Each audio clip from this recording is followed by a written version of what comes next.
Idol, may tato. Papalibre kami ka kuan buyangin. Alam nyo na. Grabe, ito yung nagsampal sa akin. May tato.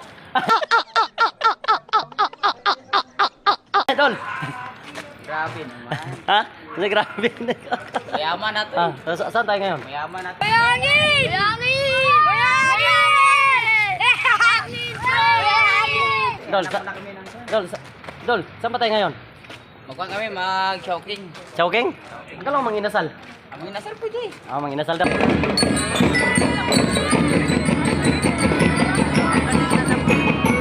So, kami mga kahangin. Mag-avatar na kami mga kahangin. No? Dito sa lupa ko dito sa Cavite. Boss. Yan. Abangan nyo, abangan. Abangan nyo si Buyangin maging avatar. Kailangan meron din pala sa